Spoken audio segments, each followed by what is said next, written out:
Hello everyone, welcome to the 11th week of this massive open online course on Sociology of Development. As you know, we have covered 10 weeks of this course. In the first week, we have discussed historical location of the idea of development. In the second week, we have discussed decolonization, rise of nationalism in the third world and the desire for development. In the third week, we have discussed classical sociology and the notions of social change. And in the fourth, fifth and sixth weeks, we have discussed modernization theory. In the seventh week, we have discussed critiques of modernization theory. In the eighth and ninth week, we have discussed dependency theory, and in the last week, in the 10th week, we have discussed critiques of modern dependency theory. And from now onward, what we are going to do in the 11th week, in this week, in terms of 3 lectures, we are going to discuss limits to growth thesis. And when I say limits to growth thesis, then I'm not only trying to look at Meadows and her colleagues' works, but I'm also trying to look at Schumacher's small is beautiful and so on. Okay, post-development trajectory, and then we'll end with in the next week we'll discuss Toward a History of Needs by Ivan Illich, and then Franz J. Surman's Paradigms Lost and Paradigms Regained, how to locate development studies in general and sociology of development in particular in the 21st century. Okay, now let us start with limits to growth thesis by Meadows and her colleagues. If you look at the trajectory that we have followed from the modernization theory and its critics to dependency theory and its critics, you will find that what we are going to do now, that the limits to growth, a report for the Club of Rome's project on the predicament of mankind. The limits to growth, LTG, is shortly written, is a 1972 report on the exponential economic and population growth with a finite supply of resources studied by computer simulation. Commissioned by the Club of Rome, the findings of the study were first presented at international gatherings in Moscow and Rio de Janeiro in the summer of 1971, and the report's authors were Donella H. Meadows, Dennis L. Meadows, Jorgen Randers, and William W. Behrens III, representing a team of 17 researchers. Since its publication, some 30 million copies of the book in 30 languages have been purchased. It continues to generate debate and has been the subject of several subsequent publications. The Limits to Growth, the 30-year update, was published in 2004, and in 2012 a 40-year forecast from Jorgen Randers, one of the book's original authors, was published as 2052, a global forecast for the next 40 years. The Club of Rome, when I say, it's a global think tank that deals with a variety of international political issues. It was founded in April 1968 by Aurelio Pesci, an Italian industrialist, and Alexander King, a Scottish scientist, and raised considerable public attention in 1972 with its report, The Limits to Growth, a report for the Club of Rome's project on the predicament of mankind. Okay, thereby you will find there was an alliance between science and industry. Okay, what the Club of Rome suggested, that the common enemy of humanity is human being. So, democracy may not be well suited to the tasks ahead. However, the threat of pollution, global warming, water shortages and famines can be used to fulfill humanity's need for a common adversary. The Club of Rome was formed when a small international group of people from the field of academic, civil society and diplomacy and industry met at a villa in Rome in Italy, and hence the name appeared, the Club of Rome.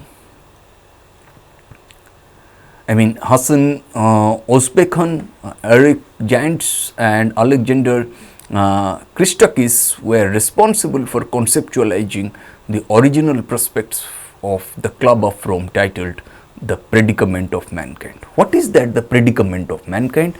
I mean, humanistic architecture and participation of stakeholders in democratic dialogue. Then you bring in a variety of stakeholders from academia, from industry, from civil society and so on, so far as so that you can have a fruitful democratic dialogue. Okay. In commissioning the Massachusetts Institute of Technology team, MIT team, to undertake the project that resulted in the Limits to Growth, a report for the Club of Rome's project on the predicament of mankind, the Club of Rome had three objectives.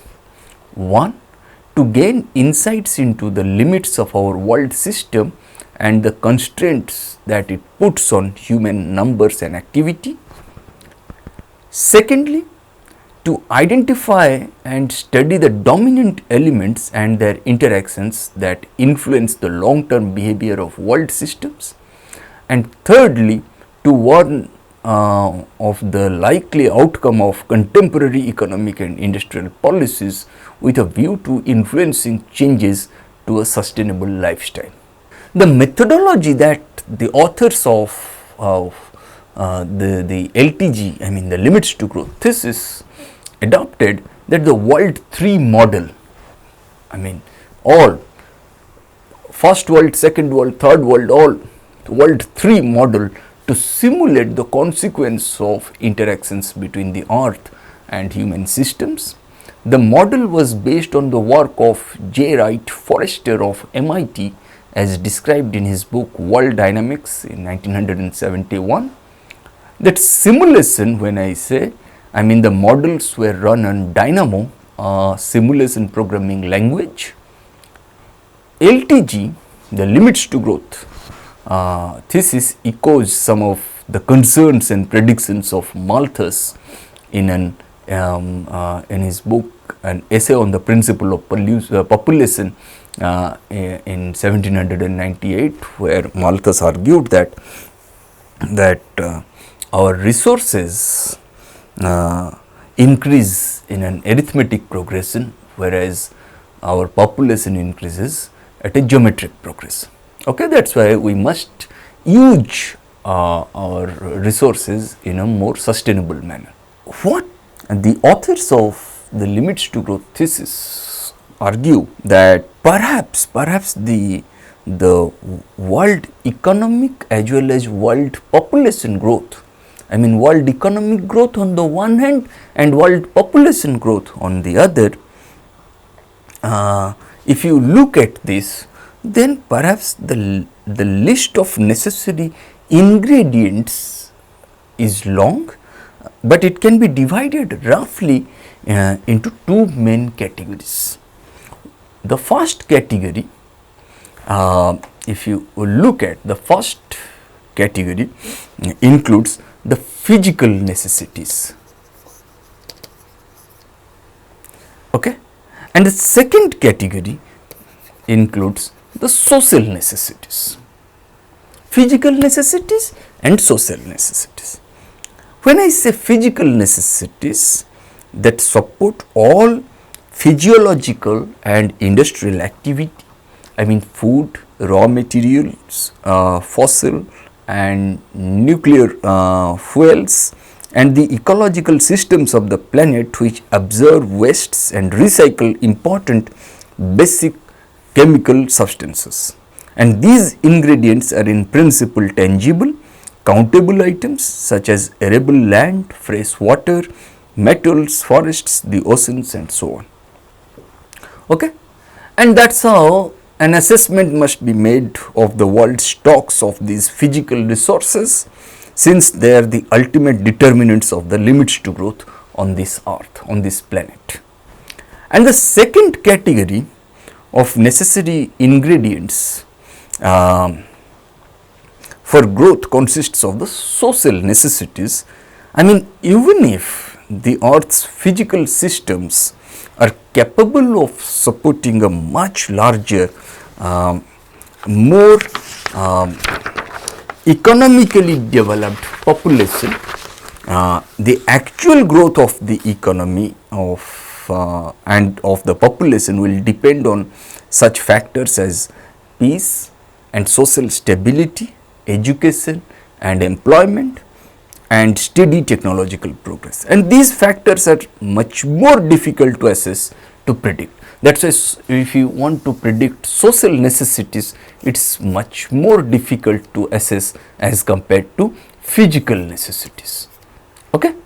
What the authors tried to do in the limits to growth thesis argument, that their world model at this stage in its development may not be able to deal explicitly with these social necessities, social factors, except in so far as their information about the quantity and distribution of physical supplies can indicate possible future social problems.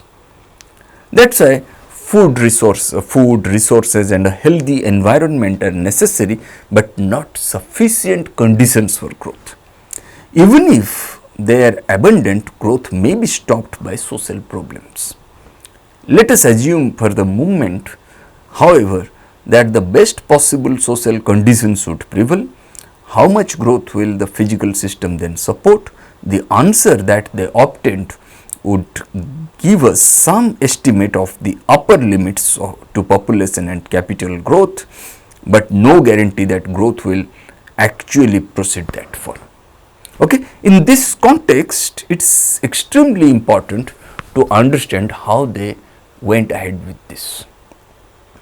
Before we come to food resources and a healthy environment, and which are considered necessary but not sufficient conditions for growth, 5 variables were examined in the original model on the assumptions that exponential growth accurately described their patterns of increase, and that the ability of technology to increase the availability of resources only linearly. Okay. Then what were those 5 variables which were examined in the original model by the authors of the LTG? I mean, limits to growth thesis. 1, world population. 2, industrialization. 3, pollution. 4, food production. And 5, consumption of non-renewable natural resources. I mean, resource depletion. Okay. In this context, the authors of LTG intended to explore the possibility of a sustainable feedback pattern that would be achieved by altering growth trends among these 5 variables, namely world population, industrialization, pollution, food production and resource depletion, I mean consumption of non-renewable resources, under 3 scenarios. What are these 3 scenarios? We'll come back to this point. I mean, what the authors of LTG at this point noted, that their projections for the values of the variables in each scenario were predictions only in the most limited sense of the word, and were only indications of the system's behavioral tendencies. What are those 3 scenarios? I mean, 2 of the scenarios saw overshoot and collapse of the global system by the by the mid to later part of the 21st century, while a third scenario resulted in a stabilized world. Okay. In this context, it's important to understand that exponential reserve index that the authors of the LTG thesis propounded, that a key idea in LTG is the notion that if the rate of resource use is increasing, the amount of reserves cannot be calculated by simply taking the current known reserves and dividing by the current annual uses, as is typically done to obtain a static index. For example, in 1972, the amount of chromium reserves was 775 million metric tons, of which 1.85 million metric tons were mined annually. Then the static index is that 775 divided by 1.85 is equal to 418 years. Then our chromium reserves, whatever we have today, we had in 1972, it will last for 418 years. Okay, that's what the static index suggests. But if you look at this, that the amount of chromium reserves was 775 million metric tons, of which 1.85 million metric tons were mined annually. Then if instead of assuming a constant rate of uses, the assumption of a constant rate of growth of 2.6% annually is meant, then the resource will instead last only 93 years. One must understand this precisely because when the population increases, your uses of chromium, uses of natural resources, uses of non-renewable resources will also increase, right? Okay. It is not like that the consumption will remain stagnant or will decline. The consumption will also go up, right? Then in this context, as the authors accurately pointed out, the authors of the LTG accurately pointed out that if instead of assuming a constant rate of uses, the assumption of a constant rate of growth of 2.6% annually is made, then the resource will instead last for only 93 years, not 418 years. Okay. Then what is the formula to calculate this? Now, the formula for calculating the amount of time left for a resource with constant consumption growth is y refers to years left, is equal to, years left is equal to log 1 minus within bracket 1 minus g into r divided by c divided by log g minus 1. Y indicates years left, small g, okay, it refers to annual consumption growth 2.6%, 1.026. Capital R refers to reserve and capital C refers to annual consumption. Okay, that's why we discussed how, but if you look at the rate of chromium consumption which was growing at 2.6% annually, then the resource will instead last only 93 years. Okay. When you come to commodity reserve extrapolation, the authors of limits to growth thesis listed a number of similar exponential indices comparing current reserves multiplied by a factor of 5. It contains a large table. Of course, if you look at the original report of the limits to growth thesis, that spans for 5 pages in total. That table itself, based on actual geological reserves data for total 19 non-renewable resources and analyzes their reserves at 1972 modeling time of their exertion under 3 scenarios. That is what we have discussed. I mean, it may overshoot, it may collapse, and it may lead to a stabilized world. That these 3 scenarios, if you look at, I mean, it may remain static, I mean, then the growth will be constant, growth will remain constant, and maybe the second scenario would be exponential growth, or you can say I mean exponential index, exponential growth, and the third possibility, third scenario is that exponential with reserves multiplied by 5 to account for possible discoveries. In the context of chromium, we have seen how instead of 418 years there is this such resource will last only 93 years if you not only look at how much tons, how much million metric tons are mined annually, but at the same time if you look at the rate of chromium consumption, which was growing at 2.6% annually, okay, like this. If you look at this commodity reserve extrapolation, the authors of the limits to growth thesis, they tried to look at 5 resources in terms of chromium, in terms of gold, in terms of iron, in terms of lead, in terms of petroleum. I mean, they looked at many other resources, and just to give you an example how it went on. If you look at consumption, I mean these are the resources.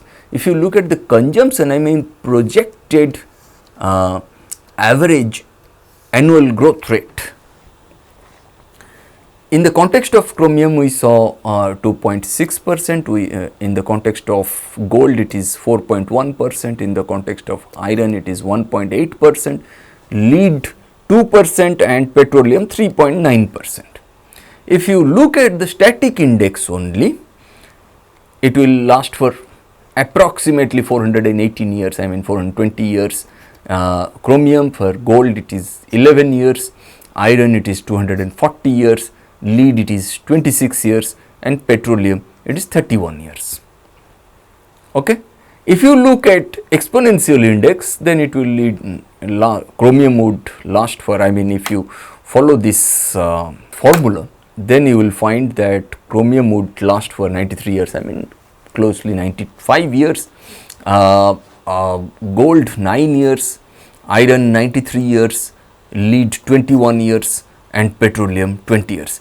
Then the projected, I mean the tendency, the behavioral modes that suggest that no, one may say that no, we will go ahead with only static index because of the generation of resources, but not the consumption of resources. But the authors of limits to growth thesis suggested that no, you should not only look at the generation of resources, but also the changing dynamics of the consumption rate of consumption.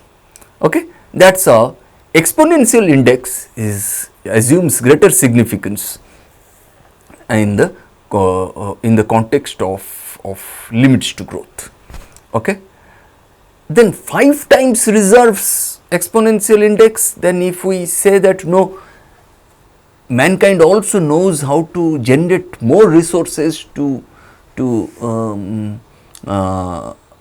satisfy human needs, then even if you do that, then chromium would last for 154 years, gold 29 years, iron 173 years, lead 64 years, and petroleum 50 years only. Okay. Then the projected amount that non-renewable resources, one must try to look at this.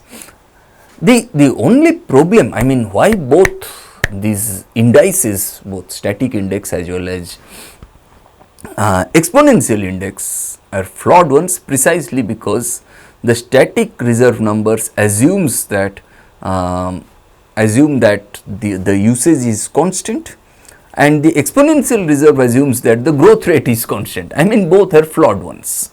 Okay.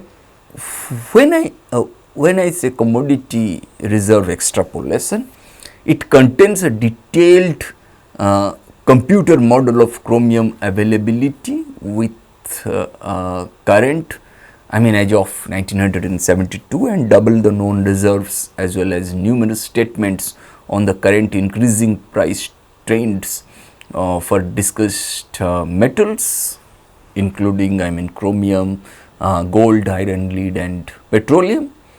I mean, what in the limits to growth, I mean that book, in chapter 2 page number 66, what the authors wrote, that given present resources consumption rates and the projected rise in the rates, the great majority of the currently important non-renewable resources will be extremely costly 100 years from now. And the prices of these resources with the shortest static reserve indices have already begun to increase. The price of mercury, for example, has gone up 500% in the last 20 years, and the price of lead has increased 300% in the last 30 years. You look at fuel consumption today, you will find that this is the same problem. Okay. Due to the detailed nature and use of the actual reserves of actual resources and their real world price trends, the indices have been interpreted as a prediction of the number of years until the world would run out of them, both by environmentalist groups calling for greater conservation and restrictions on use, and by skeptics criticizing the predictions' accuracy. This interpretation has been widely propagated by media and environmental organizations and authors who, apart from a note about the possibility of the future flows being more complicated, and did not clearly constrain or deny this interpretation.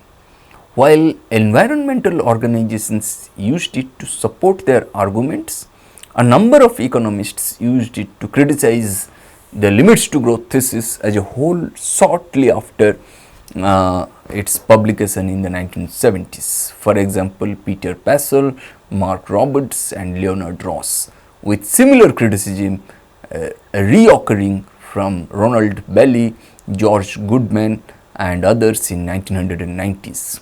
In 2011, Guwahati, in the Limits to Growth Revisited, argued that nowhere in the book was it stated that the numbers were supposed to be read as predictions. Nonetheless, as they were only tangible numbers referring to actual resources, they were promptly picked as such by both supporters as well as opponents. While this chapter, the second chapter, serves as an introduction to the concept of exponential growth modeling, the actual World 3 model uses an abstract non-renewable resources component based on static coefficients rather than actual physical commodities. Given business, I mean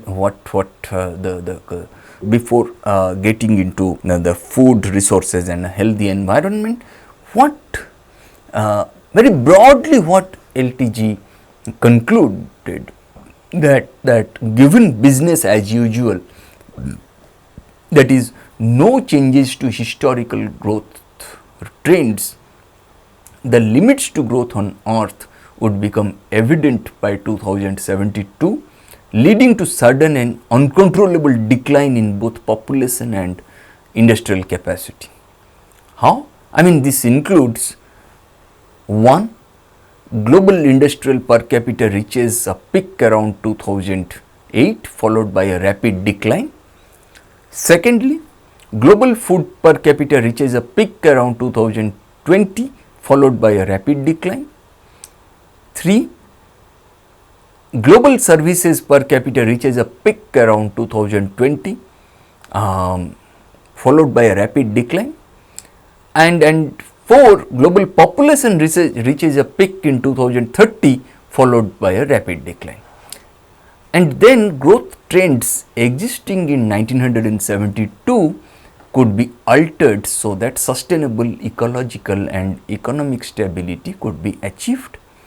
And the sooner the world's people start striving for the second outcome above, I mean the growth trends existing in 1972 could be altered so that sustainable ecological and economic stability could be achieved, I mean the better the chance of achieving it.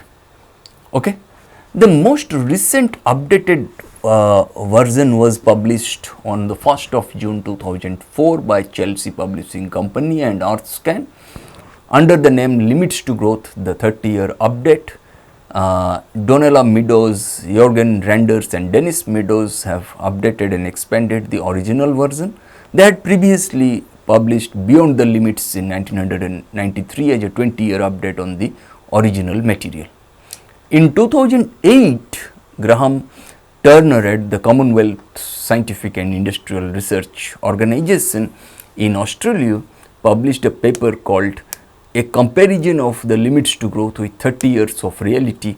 It examined the past 30 years of reality with the predictions made in 1972 and found that changes in industrial production, food production and pollution are all in line with the original LTG's predictions about economic and societal collapse in the 21st century.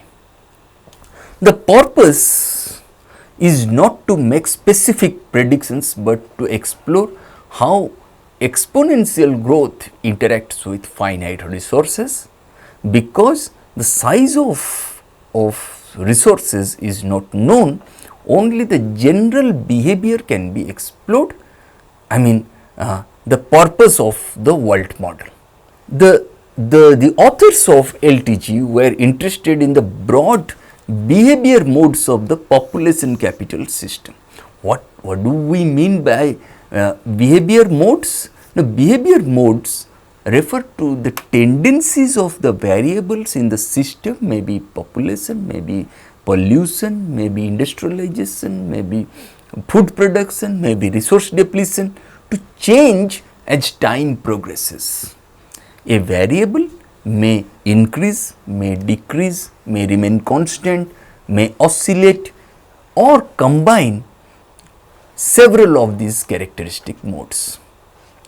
To determine which, if any, of these behavior modes will be most characteristic of the world system as reaches the limits to growth, this process of determining behavior modes is prediction only in the most limited sense of the word.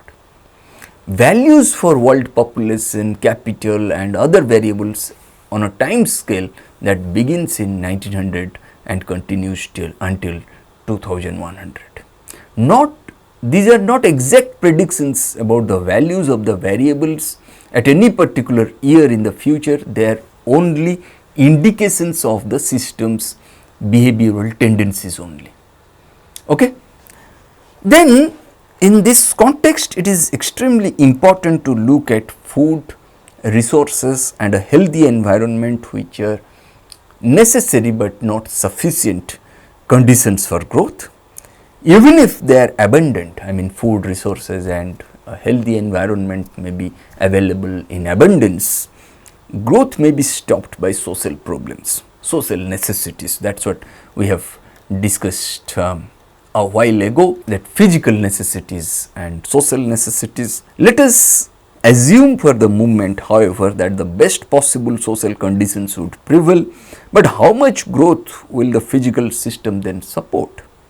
The answer we obtain would give us some estimate of the upper limits to population and capital growth, but no guarantee that growth would actually proceed that far.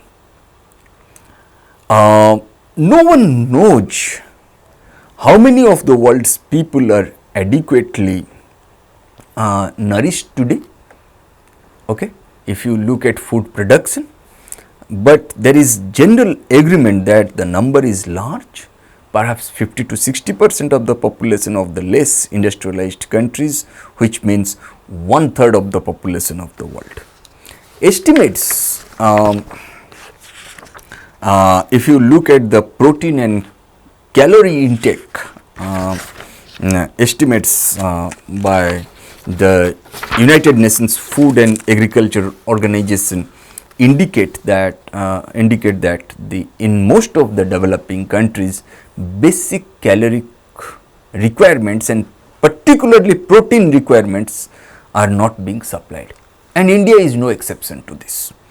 Furthermore, although the total world agricultural production is increasing, food production per capita in the non-industrialized countries is barely holding constant in its present inadequate level. Do these rather dismal statistics mean that the limits of food production on the earth have already been reached? The primary resource necessary for producing food is land. That is the fixed factor of production. There are four factors of production: land, labor, capital and entrepreneur. The primary resource that is necessary for producing food is land. That is a fixed factor of production.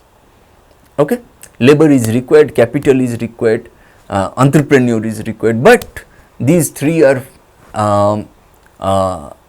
these three vary. Okay, but land is fixed. If you look at the studies which were carried out by the authors of the LTG, these indicate that there are at most about 3.2 billion hectares of land, I mean 7.86 million acres, potentially suitable for agriculture on this planet, on the earth. Approximately half of that land, the richest, most accessible half, is under cultivation today. The remaining land would require immense capital inputs to reach, clear, irrigate or fertilize before it is ready to produce food. And the same Food and Agriculture Organization report suggests that opening more land to cultivation is not economically feasible, even given the pressing need for food in the world today. For example, in Southern Asia, in some countries in Eastern Asia, in the Near East, in North Africa, in certain parts of Latin America and Africa, there is almost no scope for expanding the arable area. In the drier regions, it will even be necessary to return to permanent pasture of the land which is marginal or submarginal for cultivation.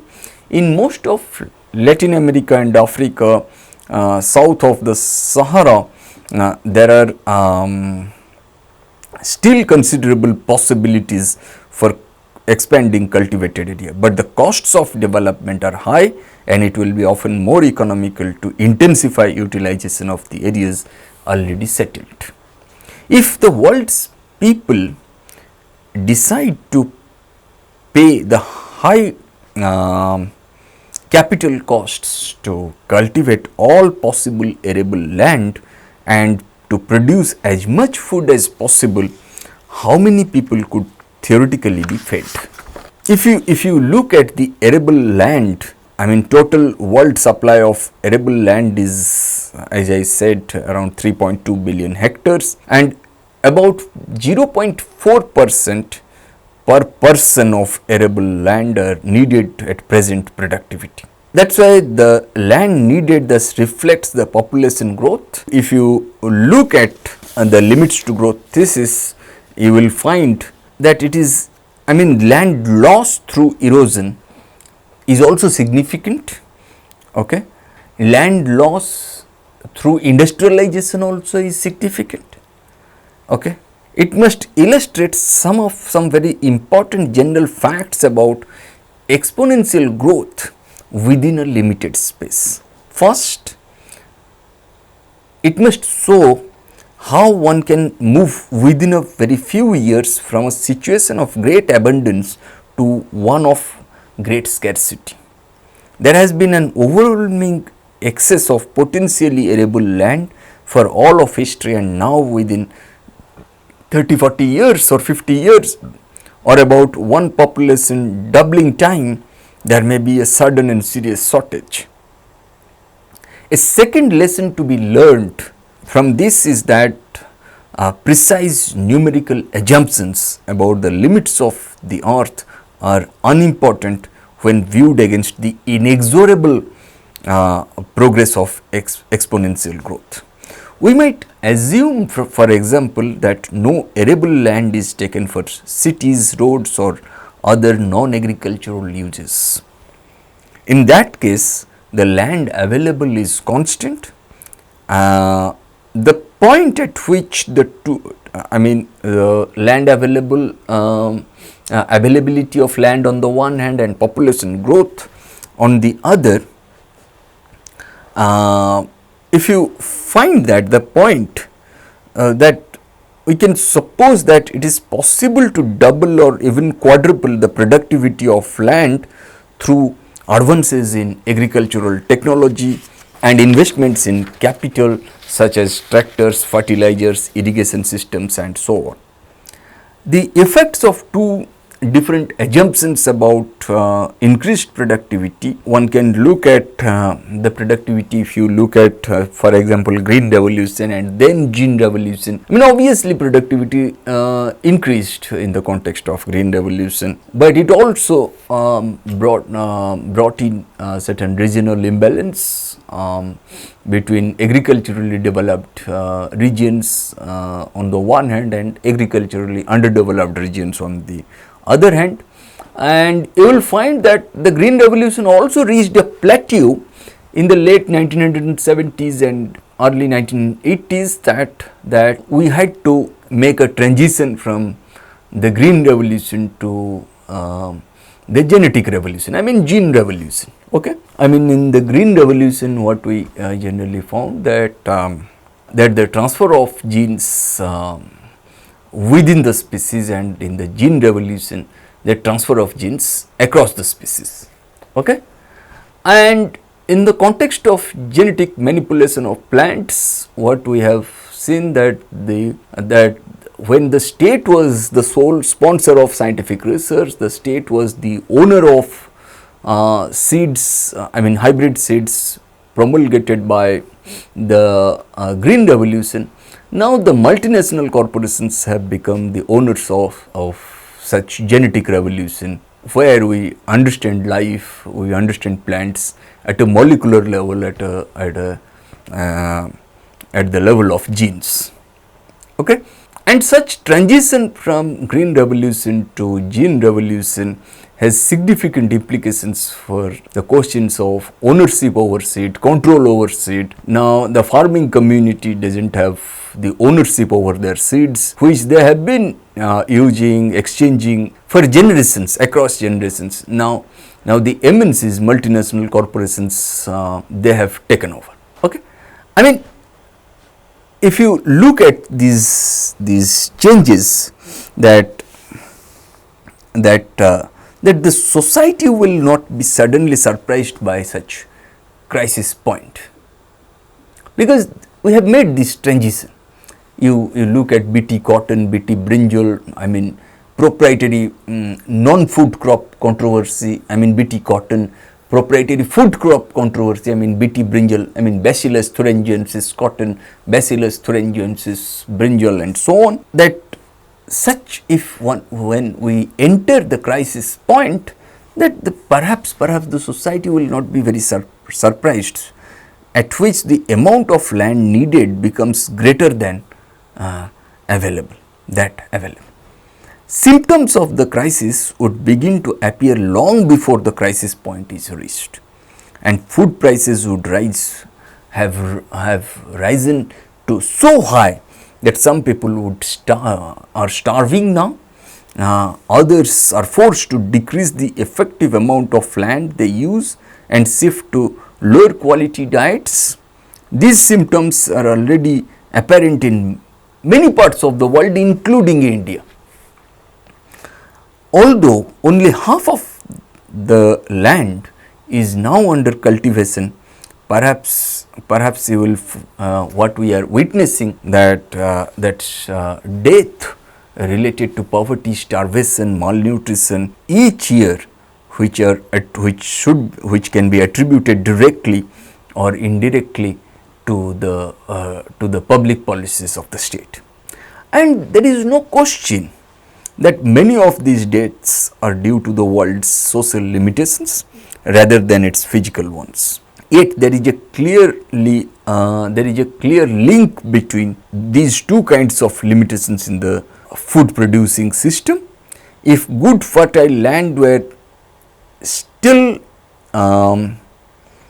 easily reached and brought under cultivation, there would be no economic barrier to feeding the hungry and no difficult social choices to make.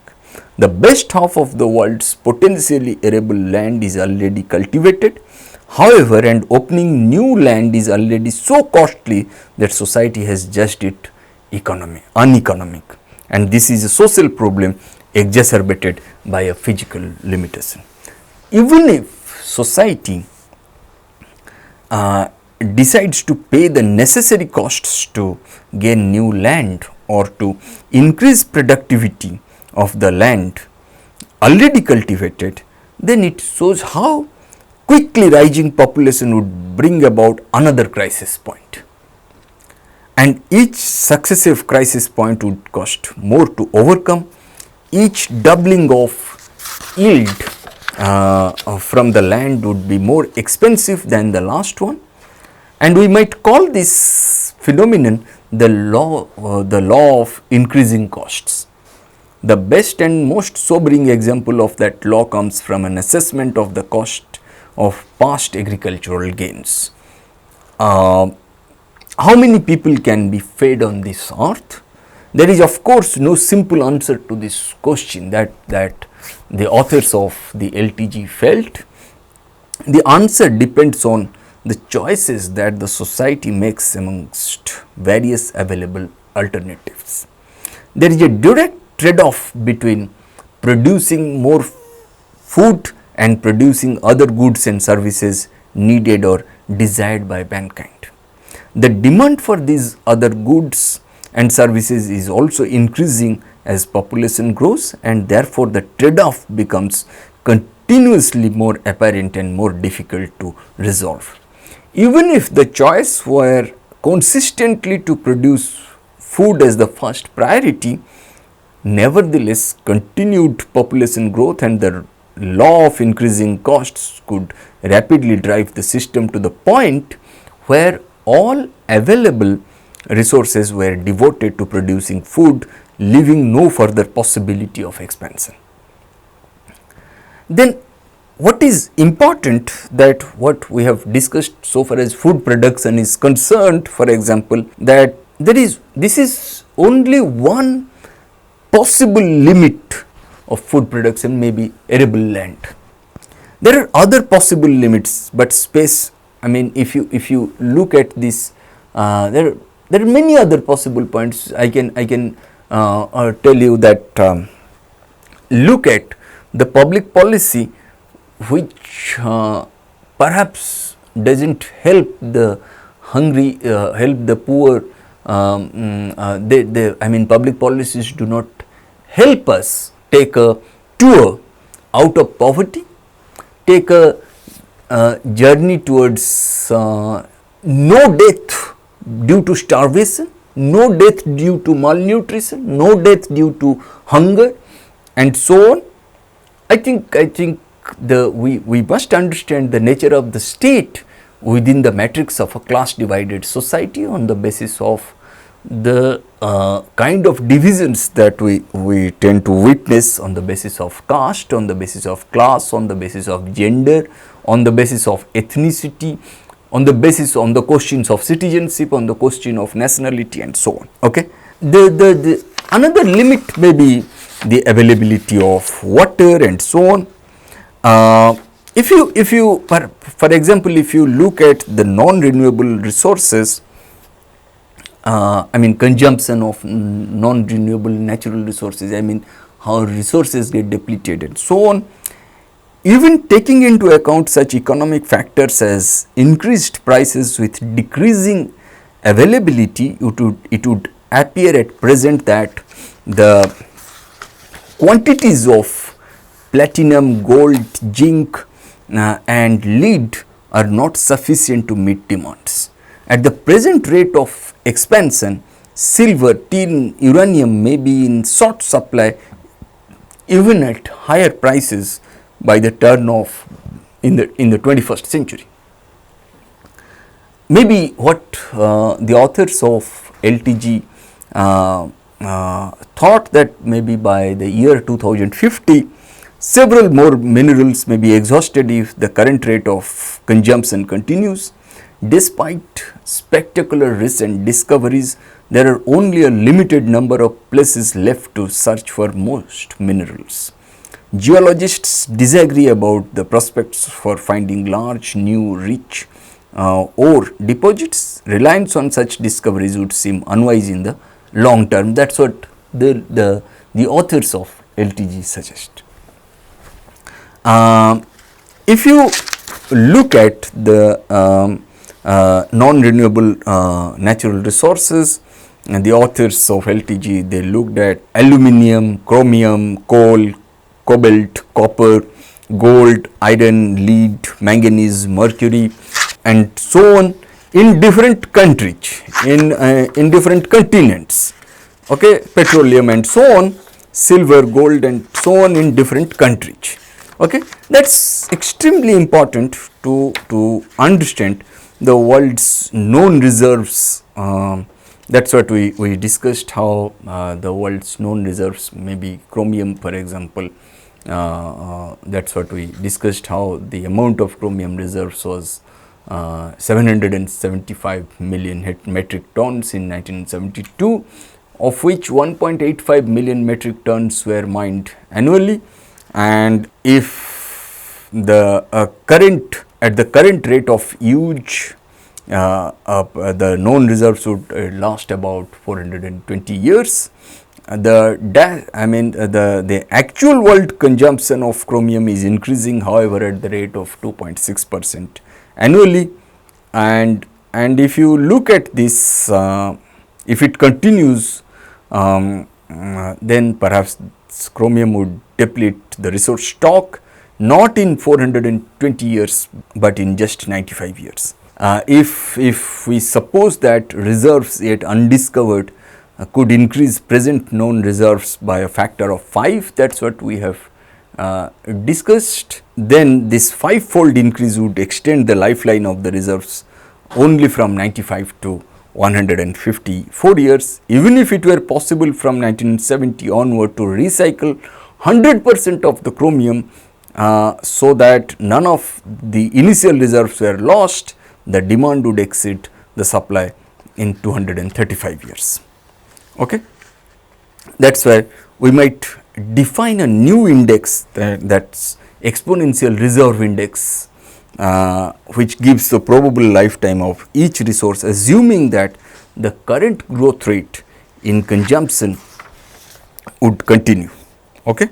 That is why the authors of the LTG thesis calculated an exponential index on the assumption that our present known reserves of each resource can be expanded 5-fold by new discoveries and so on. Okay.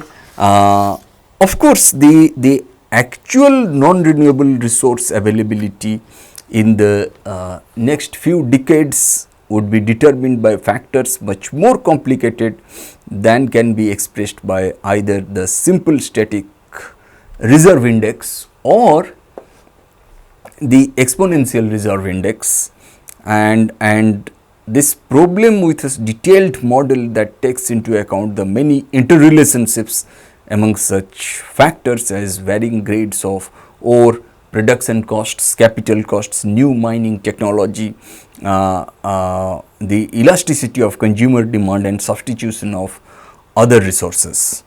Okay. If you look at William W. Behrens III, who was one of the authors of the LTG thesis, it he was trying to look at these factors, namely the grades of varying grades of ore, production costs, new mining technology, the elasticity of consumer demand, and the substitution of other resources. Okay. At first, I mean that one must understand that the amount of reserves remaining, I mean labeled reserves, and the amount used each year, that is usage rate of usage, and the extraction cost per unit of resource, I mean actual cost, the advance of mining processing technology, and the fraction of original use of the resource that has been shifted to a substitute resource. At first, the annual consumption of chromium grows exponentially and the stock of the resource is rapidly depleted. The price of chromium remains low and constant because new developments in mining technology allow efficient use of lower and lower grades of ore. As demand continues to increase, nevertheless, the advancement of technology is not as fast enough to counteract the rising costs of discovery, extraction, processing, and distribution. And price begins to rise slowly at first and then very rapidly. The higher price causes consumers to use chromium more efficiently and substitute other metals for chromium whenever possible.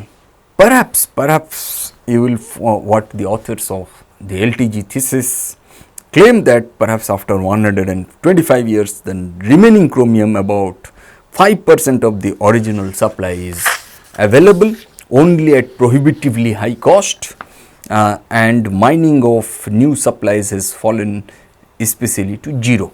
The more realistic dynamic assumption about the future use of chromium yields a probable lifetime of 125 years, which is considerably shorter than the lifetime calculated from the static consumption of around 418 years, 420 years, but longer than the lifetime calculated from the consumption of constant exponential growth, that is 93 years or 95 years. The usage rate in the dynamic model is neither constant nor continuously increasing, but bell shaped, I mean with a growth phase and a phase of decline. One must understand that the effect of a discovery in 1970 that doubles the remaining known chromium reserves, the static reserve index in 1970 becomes 800 years instead of 400. As a result of this discovery, costs remain low somewhat longer, so that exponential growth continue longer than it was expected. It was anticipated. The period during which use of the resource is economically feasible is increased from 125 years to 145 years. In other words, a doubling of the reserves increases the actual period of use by only 20 years. The planets, I mean the Earth's crust contains vast amounts of those raw materials which human beings have learned to mine and to transform into useful things. However, vast those amounts may be, they are not infinite. They are finite natural resources. That is why non-renewable natural resources. Now that we have seen how suddenly an exponentially growing quantity approaches a fixed upper limit, what the authors of LTG suggested, that given the present resource consumption rates and the projected increase in the rates, the great majority of the currently important non-renewable resources would be extremely costly 100 years from now. Okay? Such statement remains true regardless of the most optimistic assumptions about undiscovered reserves, technological advances, substitution and or recycling, as long as the demand for resources continues to grow exponentially. The prices of those resources with the shortest static reserve indices have already begun to increase. The price of mercury, for example, has gone up 500%, that is what in the last 20 years, and the price of lead has increased 300% in the last 30 years. The simple conclusions that the authors of LTG thesis have drawn by considering the total world reserves of resources are further complicated by the fact that neither resource reserves nor resource consumption are distributed evenly about the globe. If you look at this, that I mean, if you look at such conclusions that the authors of LTG have inferred, have drawn, okay, it clearly shows that the industrialized consuming countries are heavily dependent on a network of international agreements with the producing countries for the supply of raw materials essential to their industrial base. Added to the difficult economic question of the fate of various industries, as a resource after resource becomes prohibitively expensive, is the imponderable political question of the relationships between producer and consumer nations, as the remaining resources become concentrated in more limited geographical areas. And if you look at different countries, India is one of the examples. You can look at South American mines and successful Middle Eastern pressures to raise oil prices suggest that the political question may arise long before the ultimate economic one. Okay. So, what we have discussed in this lecture, we have discussed the background to the limits to growth. This is a report for the Club of Rome's project on the predicament of mankind.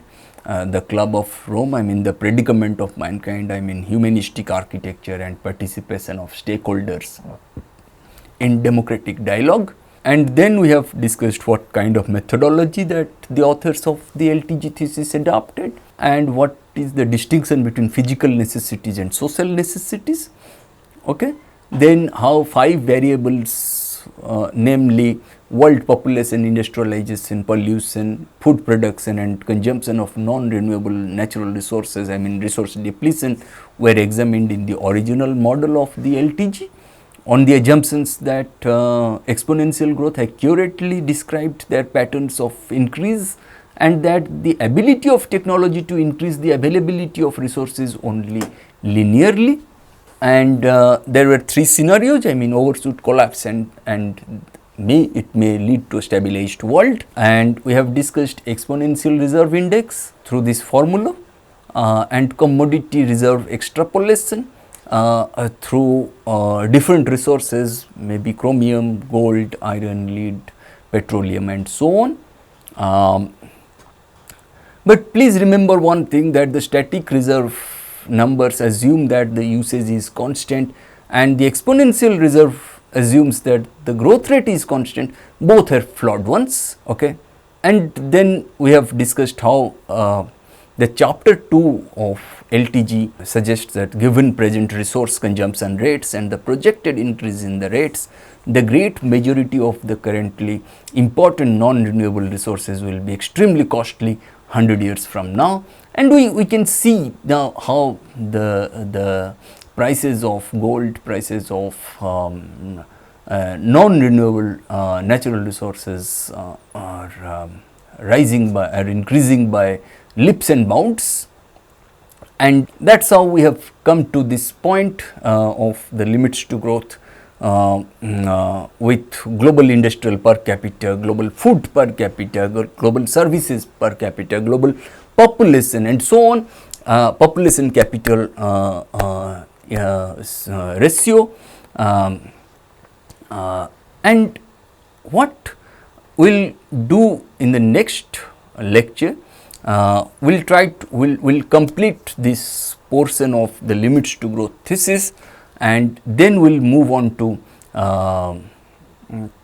from behavior modes of the population capital system, behavior modes which refer to tendencies of the variables in the system, maybe population, maybe pollution, maybe food production, maybe resource depletion, maybe industrialization, for example, to change as time progresses. And then we will try to complete the limits to growth thesis, and then we will move on to small is beautiful. But before moving on to small is beautiful by E. F. Schumacher, we will try to complete this in the next lecture. This portion of the limits to growth thesis, a report for the Club of Rome's project on the predicament of mankind. Thank you.